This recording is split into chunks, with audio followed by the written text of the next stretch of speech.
ರಸ್ತೆಯಲ್ಲಿಗೆ ಮಲಗಿ ಪ್ರತಿಭಟನಾಕಾರರ ಆಕ್ರೋಶ. ಎಂಎಸ್ ಪುಂಡಾಟವನ್ನು ಖಂಡಿಸಿ ಪ್ರತಿಭಟನೆಯನ್ನ ನಡೆಸಲಾಗ್ತಾ ಇದೆ. ಮಂಡ್ಯದ ಸಂಜೆಯ ವೃತ್ತದಲ್ಲಿ ನಡೀತಾ ಇರುವಂತಹ ಪ್ರತಿಭಟನೆ ಇದು. ಕರವೇ ಶಿವರಾಮೇಗೌಡ ಬಣದಿಂದ ಈ ಒಂದು ಪ್ರತಿಭಟನೆಯನ್ನ ನಡೆಸಲಾಗ್ತಾ ಇದೆ. ಬಾಯಿ ಬಡಿದುಕೊಂಡು ರಾಜ್ಯ ಸರ್ಕಾರದ ವಿರುದ್ಧ ಆಕ್ರೋಶವನ್ನ ಹೊರ ಹಾಕ್ತಾ ಇದ್ದಾರೆ. ಮಂಡ್ಯದ ಸಂಜೆಯ ವೃತ್ತದಲ್ಲಿ ಈ ಒಂದು ಪ್ರತಿಭಟನೆ ನಡೀತಾ ಇದೆ.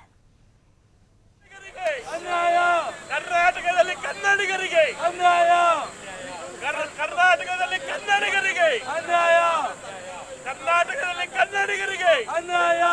850 ಹಳ್ಳಿಗಳಿಗೆ ಕರ್ನಾಟಕದ ಕನ್ನಡಿಗರಿಗೆ ಅನ್ಯಾಯ, ಕರ್ನಾಟಕದಲ್ಲಿ ಕನ್ನಡಿಗರಿಗೆ ಅನ್ಯಾಯ, ಕರ್ನಾಟಕದಲ್ಲಿ ಕನ್ನಡಿಗರಿಗೆ ಅನ್ಯಾಯ. 850 ಹಳ್ಳಿಗಳನ್ನು ಬೇರೆ ಭಾಷೆ ಜನ ಬಂದ